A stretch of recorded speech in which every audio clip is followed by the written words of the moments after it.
सिर्फ 60 मिनट लगे प्राचीन लोगों को धरती को तबाही के कगार पर लाकर खड़ा करने में।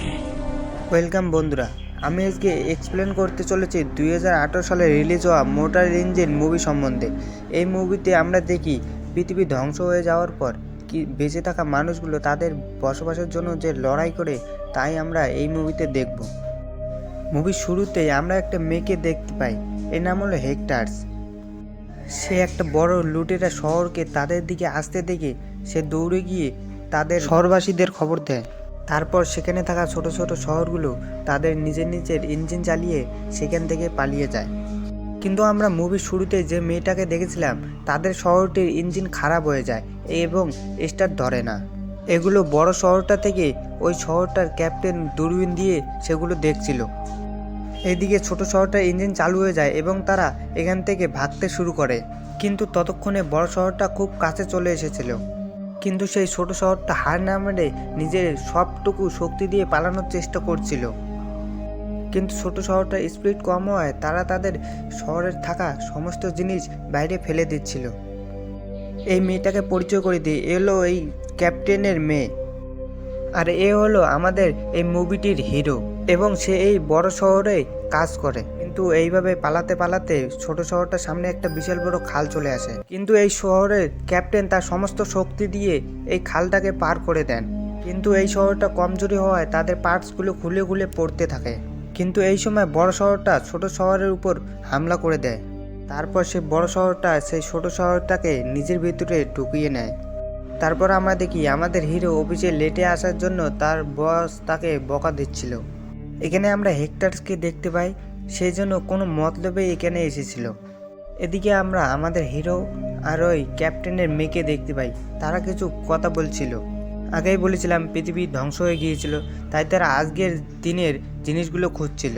এখানে তারা লিফটে করে যেখানে আবর্জনা ফেলা হয় সেখানে চলে যায়, কারণ সেখানেই তারা পুরনো জিনিস খুঁজে পায়। এদিকে সবাইকে গার্ড চেক করছিল যে কেউ হাতিয়ার এনেছে কিনা, কিন্তু হেক্টার্স তার হাতের মধ্যে ছুরি লুকিয়ে রেখেছিল।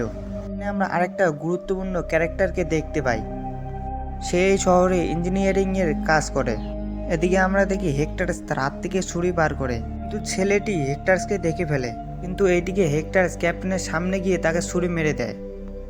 আরেকবার ছুরি মারতে গেলে আমাদের হিরো এসে তাকে আটকিয়ে দেয়। তখন হেক্টার্স তাকে লাথি মেরে সেখান থেকে পালিয়ে যায়। আসলে হেক্টার সেই ক্যাপ্টেনকে মারতে চায়, কারণ সেই ক্যাপ্টেন সে ছোট থাকতেই তার মাকে সে মেরে ফেলেছিল। হেক্টার এখান থেকে পালানোর জন্য এখানে লাফ দিতে চাইলে সেই ছেলেটা এসে হেক্টারের হাত ধরে নেয়। কিন্তু হেক্টার এখান থেকে লাফ দেওয়ার আগে সেই ছেলেটাকে সব কিছু সত্য ঘটনা বলে দেয় এবং সে নিচে লাফ দিয়ে দেয়। এভাবে ক্যাপ্টেনও জেনে যায় যে হেক্টার তাকে সব কিছু সত্য ঘটনা বলে দিয়েছিল, তাই সে তাকে সেখান থেকে ধাক্কা মেরে নিচে ফেলে দেয়। এখন সিন শিফট হয় একটা হেলিকপ্টারে। এই হেলিকপ্টারটা তাদের দুজনকে খুঁজছিল, কিন্তু হেক্টার্স একটা পাথরের নিচে লুকিয়েছিল, তাই সে বেঁচে গিয়েছিল এবং সে দৌড়ে গিয়ে ছেলেটার কাছে যা যা ছিল সেগুলো নিয়ে নেয়। তারপর ছেলেটির জ্ঞান ফিরে আসলে তারা কোনো একটা শহরের উদ্দেশ্যে রওনা দেয় সেখান থেকে। ছেলেটা তখন বলে, আমি এদিকের সব রাস্তা চিনি। তখন হেক্টার্স তাকে রাস্তা জিজ্ঞাসা করে যে কোন দিকে তারা যাবে, কিন্তু সেই ছেলেটা ভুল রাস্তা দেখিয়ে দেয়। আসলে সেই দিকে ডাকাত শহরগুলি থাকতো। কিন্তু রাতের মধ্যে সেই ছেলেটা লুটেরা শহরগুলিতে সাহায্য করার জন্য চিৎকার করতে থাকে, কিন্তু কিছুক্ষণ পরেই তাদের উপরেই তারা হামলা করে দেয়। সেই হামলা থেকে হেক্টার্স বাঁচতে পারলেও ছেলেটা সেখানে আটকে পড়ে যায়, কিন্তু হেক্টার্স তাকে সাহায্য করার জন্য সেখানে চলে যায়। কিন্তু সেই হামলাতে হেক্টার্স কিছুটা জখমি হয়ে যায়। কিন্তু সেই হামলা থেকে বাঁচতে বাঁচতে তারা দুজনে একটা খালের মধ্যে পড়ে যায়। আসলে এটা কোনো গর্ত বা খাল ছিল না, এটা ছিল মাটির নিচে থাকা একটি শহর। ওই শহরের ভিতর থাকা লোকজন তাদেরকে খেতে দেয় এবং থাকতে জায়গা দেয়, কিন্তু তাদের মতলব মোটেই ভালো ছিল না।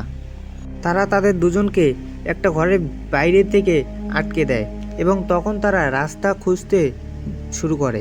তখনই একটা রাস্তা খুঁজে পায়, কিন্তু হেক্টার্স বলে, আমি আহত, আমি যেতে পারবো না, তুমি যাও। কিন্তু সেই ছেলেটা ওখান থেকে না গিয়ে সেখানেই রয়ে যায়। একেই বলে ভালোবাসার টান ভাই। এবং ওদের দুজনকে একটা বাজারে নিয়ে যায় তাদের বিক্রি করার জন্য। এবং তখনই সেখানে একটা মেয়ে এসে তাদের দুজনকে বাঁচিয়ে নিয়ে চলে যায় এবং সে মেয়েটি তাদেরকে তাদের জায়গায় নিয়ে যায় এবং তার টিমের সঙ্গে তাদের পরিচয় করিয়ে দেয়। এদের কাজ হলো ওই লুটেরা শহরগুলিকে ধ্বংস এবং নষ্ট করে দেওয়া এবং অসহায় মানুষকে সাহায্য করা। কিন্তু এইদিকে লুকিয়ে বড় শহরটির মালিক একটা ইলেকট্রিক মেশিন বানিয়েছিল ওদেরকে ধ্বংস করার জন্য এবং কিছুক্ষণ পরেই তারা সেখানে হামলা করে দেয় এবং এই হামলাতেই অনেক কিছু নষ্ট হয়ে যায় এবং তারা আবারও হামলার জন্য প্রস্তুতি নিতে থাকে এবং এই মেশিনটাকে বন্ধ করার হাতিয়ার একমাত্র হেক্টরসের কাছেই আছে এবং তাই তারা রওনা দেয় সেই মেশিনটাকে বন্ধ করার জন্য। এখানে এদের দুজনের মধ্যে এক ভয়ানক ফাইট হয়, কিন্তু এরই ফাঁকে হেক্টরস গিয়ে সেই মেশিনটাকে ওই লকেটটা দিয়ে বন্ধ করে দেয়। এইভাবেই এই মুভিটির দ্য এন্ড হয়ে যায়।